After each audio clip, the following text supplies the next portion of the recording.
The protagonist of the movie is a hitman named Renshaw. In the opening scene, he parks his car in front of Hans Morris's mansion.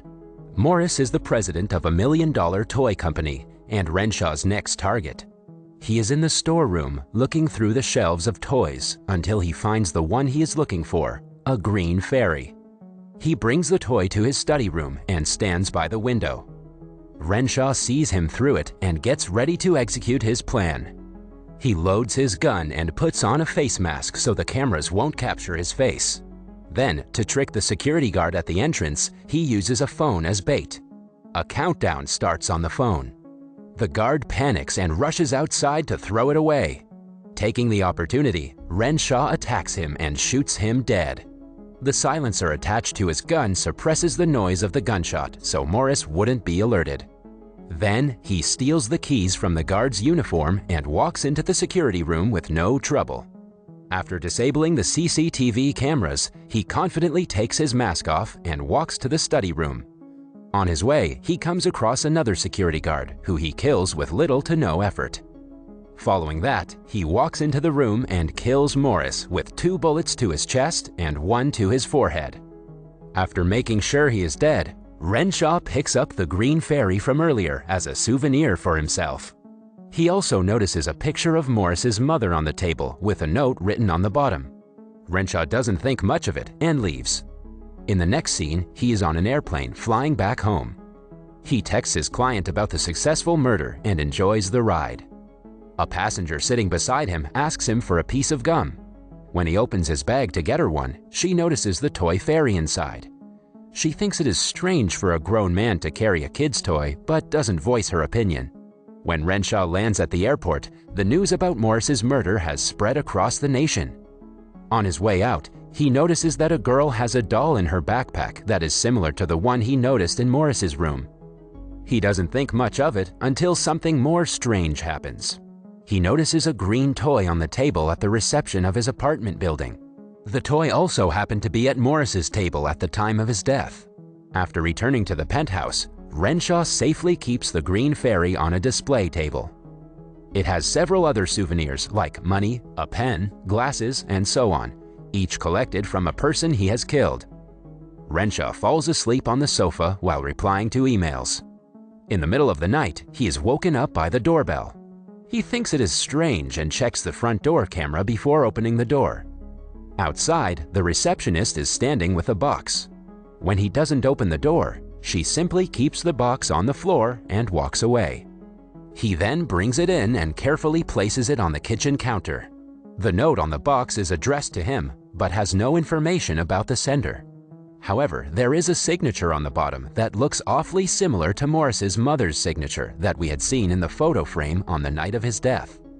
Renshaw deliberates if he should throw the box away, but curiosity gets the best of him. He carefully opens the wrapper and finds a box full of toys. It has been sent from Morris's company and says that there are bonus surprises inside. At first, Renshaw checks the box to see if it is a trap. When he finds nothing of such sort, he opens it and sees plastic soldiers, guns, and tanks. He brings out one of the toys and inspects it, but finds nothing suspicious.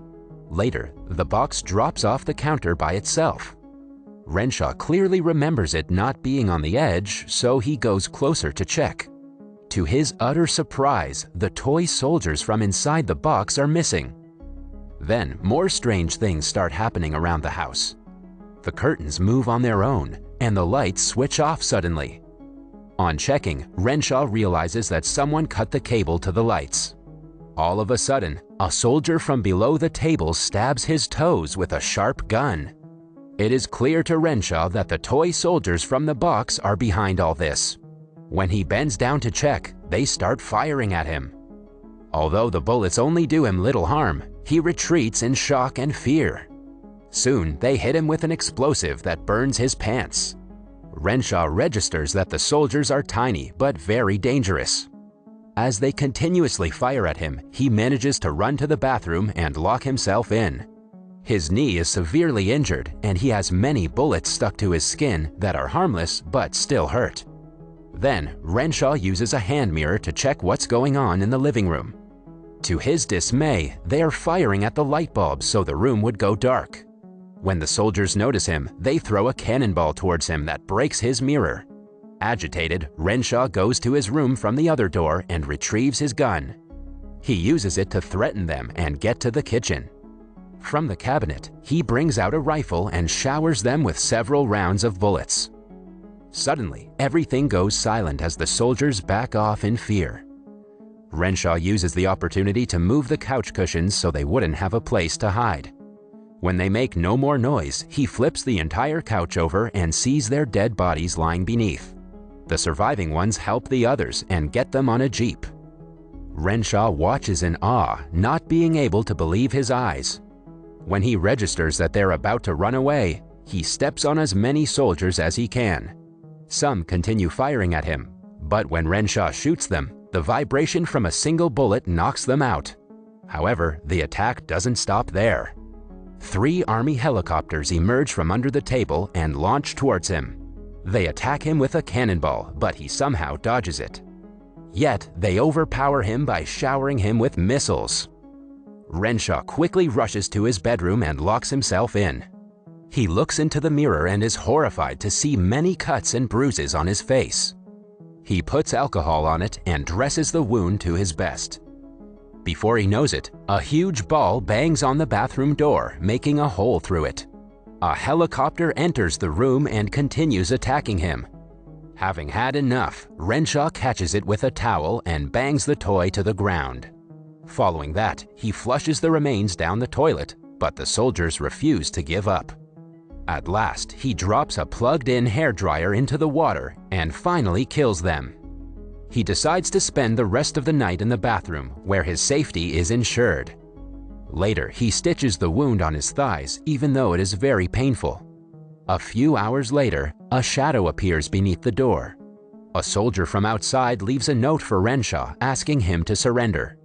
The man is amazed by the toy's smartness. He, in turn, writes "Screw you" on the paper. When he goes to put it back, he realizes that it's a trap. A group of soldiers with tanks are ready to fire at him.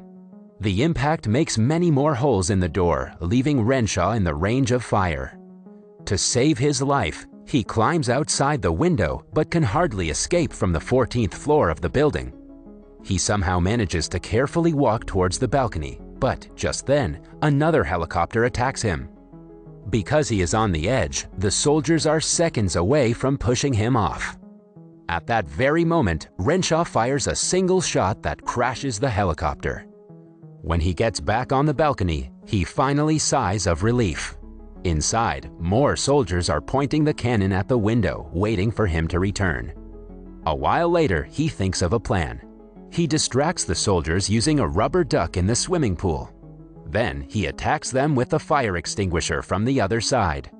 As they try to run away, another group of soldiers catches his attention. They circle around him on a jeep while firing repeatedly. Renshaw uses a lighter and a spray to create a flamethrower and burn them alive.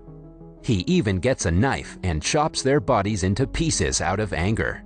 Following that, he returns to the group that is fighting the fire extinguisher and smashes them with a box. At last, all the soldiers are killed. Renshaw lies down with the burnt plastic and moves it around. To make sure all of them are dead, he counts them and matches them to the number on the box. When the numbers match, he is finally relieved, but he forgets to consider the bonus surprise that was written on the back of the box. He drinks and takes a swim to relax. Suddenly, someone cuts his wrist from inside the water. He instantly comes outside and sees that he needs immediate stitching. He uses a needle and a thread and stitches the cut to the best of his abilities. Then, he decides to leave the penthouse so the remaining soldiers wouldn't attack him again. But what he doesn't know is that the trouble has followed him inside the elevator. Suddenly, the lights go out and the buttons panel breaks, ensuring that Renshaw doesn't open the elevator door at his will. He uses a flashlight to look around but sees no one. When the panel flashes again, he notices a single commando inside it. The toy runs out of the elevator through a missing ceiling panel. As Renshaw follows him behind, he notices that the elevator is stuck and he has no way to escape.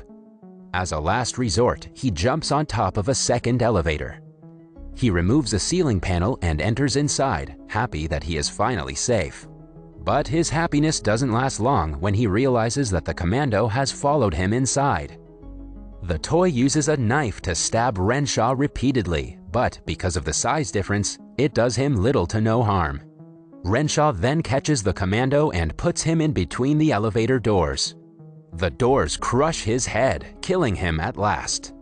Renshaw smiles at the toy's headless body, but soon discovers that it is attached to an explosive. The bomb detonates, killing him in the process. We see a sticker attached to the toy box that says the box consists of a commando and a thermonuclear weapon as bonus gifts. Somewhere else, the stolen toy fairy moves on her own. Subscribe for more content like this and hit the like button to help us out.